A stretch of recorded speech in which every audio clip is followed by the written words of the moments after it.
લોકમત ન્યૂઝમાં આપનું સ્વાગત છે। વડોદરા મહાનગરપાલિકાના વર્તમાન નગરસેવકોની 5 વર્ષની ટર્મ આવતીકાલે પૂર્ણ થવા જઈ રહી છે। તે નિમિત્તે આજે વડોદરાના કમાટીબાગ સ્થિત બરોડા મ્યુઝિયમ ખાતે ખાસ ફોટો સેશનનું આયોજન કરવામાં આવ્યું હતું। આ કાર્યક્રમમાં વડોદરા શહેરના municipal commissioner Arun Mahesh Babu, deputy municipal commissioner Gangasingh, mayor Pinky Soni, deputy mayor Chirag Barot, દંડક શૈલેષ પાટીલ અને શાસક પક્ષના નેતા તેમજ સ્થાયી સમિતિના અધ્યક્ષ ડોક્ટર શીતલ મિસ્ત્રી હાજર રહ્યા હતા। કાર્યક્રમ દરમિયાન વડોદરા મહાનગરપાલિકાના વિવિધ વિભાગોના અધિકારીઓ તેમજ સફાઈ કર્મચારીઓ સાથે ગ્રુપ ફોટોગ્રાફ લેવામાં આવ્યા હતા। 5 વર્ષની કામગીરીની યાદોને સંગ્રહિત કરવા માટે આ ખાસ ફોટો સેશનનું આયોજન કરવામાં આવ્યું હતું। સામે નજર બનાવી છે વડોદરા મહાનગરપાલિકાના વર્તમાન સમય એટલે કે તેની મુદત આજે પૂર્ણ થવા જઈ રહી છે ત્યારે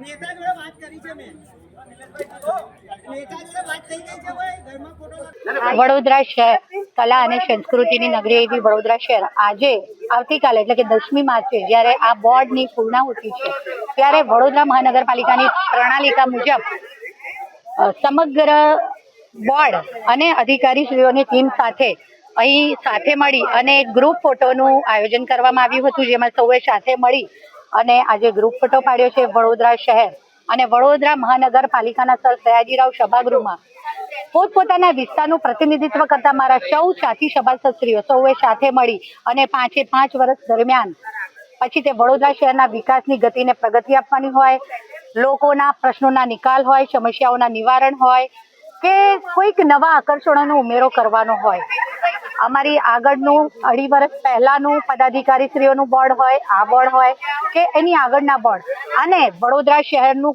કોઈ પણ પ્રતિનિધિત્વ, પછી તે કેન્દ્ર સરકારમાં પ્રતિનિધિત્વ કરતા હોય, રાજ્ય સરકારમાં પ્રતિનિધિત્વ કરતા હોય કે વડોદરા મહાનગરપાલિકાના મારા સાથી સભાસદશ્રી તરીકે દરેક આ અને આગળના વર્ષોના બોર્ડ દરેકનું એક પ્રાધાન્ય હતું કે વડોદરા શહેરને વિશ્વામિત્રીનો જે વિકટ પ્રશ્ન છે તેમાંથી કેમ કરીને ઉગારી શકાય। ત્યારે આ બોર્ડ ઐતિહાસિક કામો એટલે પણ કરી શક્યું છે કે તેમાંના કામોમાં એક કામ ઐતિહાસિક કામ એટલે કે આ વિશ્વામિત્રીને ઊંડી પહોળી કરી અને તેની સંગ્રહ ક્ષમતા અને વહન ક્ષમતા અમે વધારી શક્યા છે।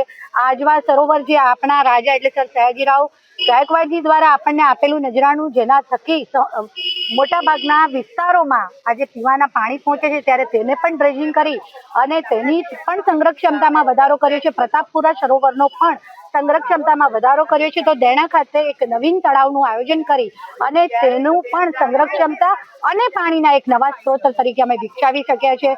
સાથે સાથે પરકોટિંગ વેલ દ્વારા પાણી જમીનમાં ઉતારી શકીએ એના પણ મોટા પ્રોજેક્ટ હાથમાં લીધા છે।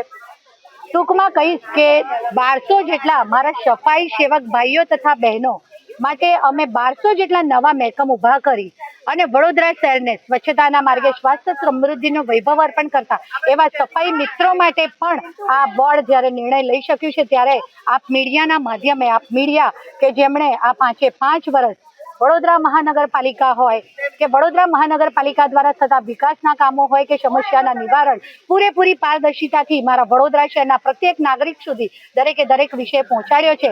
ત્યારે આજે આપ સમક્ષ હું ઈશ્વરનો આભાર અભિવ્યક્ત કરું છું કે ઈશ્વરે આ બોર્ડના એટલે કે અમારા સૌ ઓલ 76 સાથી સભાસદશ્રીઓ, 3 મેયરશ્રી ઇન્ક્લુડિંગ મી અને 4 કમિશનરશ્રી અને એમની ટીમ એટલે કે ચૂંટાયેલી પાંખ અને વહીવટી પાંખ એક સાથે ખભે ખભો મિલાવી અને આવા ઐતિહાસિક કામો કરી શક્યા એ બદલ ઈશ્વરનો હું આભાર માનું છું કે એમણે અમારી પસંદ। આપણે સૌ જાણીએ છીએ આદરણીય વડાપ્રધાન શ્રી નરેન્દ્રભાઈ મોદીજી પણ પોતાને જ્યારે પોતાની ઓળખ પ્રધાન સેવક તરીકે અપાવતા હોય અને અમે સભાસદશ્રીઓ એટલે એને આપણે ગુજરાતી અને શુદ્ધ ગુજરાતીમાં કહીએ તો નગર સેવક, ત્યારે કોઈ પણ જ્યારે નગર સેવક છે ત્યારે તેનું પ્રાધાન્ય એ હોય કે જ્યાં એની જરૂર છે, જ્યાં સમસ્યા છે એના નિકાલ માટે, પ્રશ્નોના નિવારણ માટે અમે ત્યાં હોઈએ। ત્યારે ઘણા બધા સમયોમાં ઘણી બધી પરિસ્થિતિઓમાં અમે લોકોની સાથે રહ્યા છે અને જ્યારે કોઈ કામ કરે છે ને અપેક્ષા પણ એનાથી જ હોય છે। એટલે બની શકે કે આપ કોઈ કામની અપેક્ષાને અનુલક્ષીને આપનો આ પ્રશ્ન હોય, પરંતુ પ્રત્યેક નાગરિકની અપેક્ષાને પૂર્ણ કરવાનો મારા ઓલ 76 કાઉન્સિલર, ચૂંટાયેલી પાંખ અને વહીવટી પાંખ સૌએ સાથે મળી અને પૂરી પ્રતિબદ્ધતાથી દરેક કંઈક કામ કરવાનો પ્રયત્ન પ્રામાણિક કર્યો છે અને એમાં ઘણા ખરા મોટા અંશે અમે સફળતા પણ પ્રાપ્ત કરી. 2021 10 માર્ચથી આ બોર્ડ ચાલુ થયું હતું. 2026 10 માર્ચે આ બોર્ડના 5 વર્ષ પૂર્ણ થયા છે. જે ઘટનાઓની વાત કરું તો કે ઉડીને આંખે વળગે એવી ઘટનામાં જે પૂરની પરિસ્થિતિ આવી હતી એ વખતે જે ભયાનક પૂર હતું, નાગરિકોને કાફી યાતનાઓ થઈ હતી, ઘણા માલ મિલકતનું નુકસાન થયું હતું. અને ત્યારબાદ આખી વિશ્વામિત્રીનો સ્ટડી કરવો, આખી વિશ્વામિત્રી નદીની કેટલી વહન ક્ષમતા છે એનો સ્ટડી કરવો, વિશ્વામિત્રી નદીમાં કયા કયા તળાવના પાણી ઠલવાય છે, ખાસ કરીને જે વડોદરાનું તળાવ છે, હરિપુરાનું તળાવ છે, ધાંગધ્રાનું તળાવ છે, એને પર્સનલી મેં અને દિલીપ રાણાએ બાઇક પર બેસી અને આખા તળાવની પ્રદક્ષિણા કરી હતી. એના ચેકડેમ જોયા હતા કે કઈ રીતે પાણી કેટલી માત્રામાં ઓવરફ્લો થાય છે. ત્યારબાદ મન બનાવ્યું કે વિશ્વામિત્રી નદીનું વાઇડનિંગ રિસેક્શનિંગ કરવામાં આવે, જેથી કરીને એની વહન ક્ષમતા છે 700 ક્યુમેકથી વધારીને 1144 ક્યુમેક કરવામાં આવે. પહેલી વખત પ્રતાપપુરા સરોવરમાંથી 15 લાખ ઘન મીટર માટી કાઢી અને એનું ઊંડું કરવામાં આવ્યું છે, જેનું ફળ આપણે જોયું કે હાલોલ પંથકમાં 7.5 ઇંચ જેટલો વરસાદ એક દિવસમાં થયો, છતાં પૂરની પરિસ્થિતિ આપણે ટાળી શક્યા. એવી જ રીતે આજવા સરોવરને પણ ડ્રેજિંગ કરવાનું કામ કર્યું. એટલે કહી શકાય કે કદાચ ભારતભરમાં પહેલી ઘટના આવી હશે કે 100 દિવસની અંદર 24.7 કિલોમીટર નદીનો પટ પહોળો કરવામાં આવ્યો. સાથે સાથે જે ઉડીને આંખે વળગે એવી વસ્તુ છે કે તમામ કાઉન્સિલરો, તમામ નાગરિકો, JCB હોય, રોલર હોય, FC હોય, એના માટે મુઆમ કરતા મોટી સંખ્યામાં વાહનો ખરીદ્યા છે, જેથી કરીને આવનારા કાઉન્સિલરોને પોતાના એરિયામાં કામગીરી કરવામાં સરળતા રહે. જે ફાયર સ્ટેશન ઓછા હતા, 50,000ની વસ્તુ એક ફાયર સ્ટેશન હોવું જોઈએ, એના માટે નવા ફાયરમેનોની ભરતી કરવી અને ફાયર ઓફિસરોની ભરતી કરવી, સાથે સાથે એક સ્ટાફ ક્વાર્ટર સાથેના ફાયર સ્ટેશનો બનાવવા અને 16 ફાયર સ્ટેશનો બનાવવાનું આયોજન છે. યુવાનોને ઉત્તમ પ્રકારની તકો મળી રહે એ માટે 4 ઝોનમાં એક સ્પોર્ટ્સ કોમ્પ્લેક્સ બને, દરેક ઝોનમાં એક સ્વિમિંગ પુલ બને અને એ પણ ઓલિમ્પિક કક્ષાનો ઇન્ડોર સ્વિમિંગ પુલ બને, એ પ્રમાણેના આયોજન કર્યા છે. દરેક વોર્ડમાં 3 થી 4 પ્લોટને આઈડેન્ટિફાય કરી એને કમ્પાઉન્ડ વોલ કરી અને એને ઇયર માર્ક કરવામાં આવે. વેજીટેબલ માર્કેટ માટે કે જે રોડ પર વેજીટેબલ માર્કેટ છે એ અંદર જાય. સાથે કહી શકાય કે પ્લેગ્રાઉન્ડ મળે, પી.એન. પાર્કના ઇજારા થાય, વડોદરા શહેર વધુ બ્યુટીફુલ અને વધુ સુંદર થાય એ પ્રમાણેના આયોજનો લીધા છે. આ વર્ષે રોડમાં 500 કરોડ રૂપિયા મૂક્યા છે. પાણીના કામો માટે લગભગ 1000 કરોડ રૂપિયાનું એક્સપેન્ડિચર કરી અને 2025ની વસ્તીને ધ્યાનમાં રાખી અને 1495 MLDની કેપેસિટી ઊભી કરવાની છે. આજની તારીખે 680 MLD કેપેસિટી છે. એ માટેના આગામી આયોજનો લીધા છે.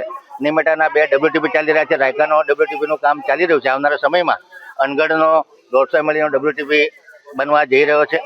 એવી જ રીતે 4 થી 5 જેટલા STPના કામ ચાલી રહ્યા છે. વડોદરા ઓપન ડિફિકેશનમાં વોટર પ્લસ તરીકે જાહેર થયું છે. આજની તારીખે 660 MLD કેપેસિટી છે. આવનારા સમયમાં આ કેપેસિટી 989 MLD કરવા માટે આગામી 2 વર્ષમાં તમામ આયોજનો લેવામાં આવશે. લોકોની સુખ સુવિધામાં વધારો થાય, લોકોની હેપીનેસમાં વધારો થાય એ માટે દરેક ઝોનમાં એમની કમ્પ્લેનનો વેલ્યુ સોલ્વ થવા માટે સિવિક સેન્ટર બનાવવામાં આવશે. દરેક ઝોનમાં વેજીટેબલ માર્કેટ બનાવવામાં આવશે. મહિલા સશક્તિકરણ માટે દરેક ઝોનમાં એક વર્કિંગ વુમન હોસ્ટેલ બનાવવામાં આવશે. યુવાનોને પ્રોત્સાહન મળે એ માટે યુથ હોસ્ટેલ બનાવવામાં આવશે.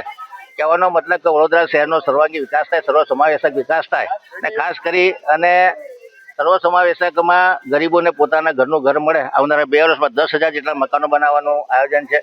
તમામ શેરી ફેરિયાઓને વખત સમયસર લોન મળી રહે અને ક્રેડિટ કાર્ડની સુવિધા મળે એ પ્રમાણેના આયોજન કર્યા છે. UCDO, ICDO, આંગણવાડી હોય એટલે કહેવાનો મતલબ કે બાળક જન્મે ત્યાંથી એનું મૃત્યુ થાય ત્યાં સુધીની તમામ યોજનાઓ રાજ્ય સરકાર, કેન્દ્ર સરકાર અને વડોદરા મહાનગરપાલિકા ટ્રિપલ એન્જિન સરકાર લોકોનું જીવન ધોરણ અને બેઝિક સર્વિસ પૂરી પડે અને લોકોને વેરાનું વળતર મળે. તેરા તુજકો અર્પણ, સૌનો સાથ, સૌનો વિકાસ, સૌનો વિશ્વાસ, સૌના પ્રયાસના સૂત્રને સાર્થક કરવાનો પ્રયત્ન કર્યો છે. 5 વર્ષ દરમિયાન તમામ સભાસદશ્રીઓ, તમામ સ્થાયીના સભ્યશ્રીઓએ ખૂબ સારો સાથ સહકાર આપ્યો છે.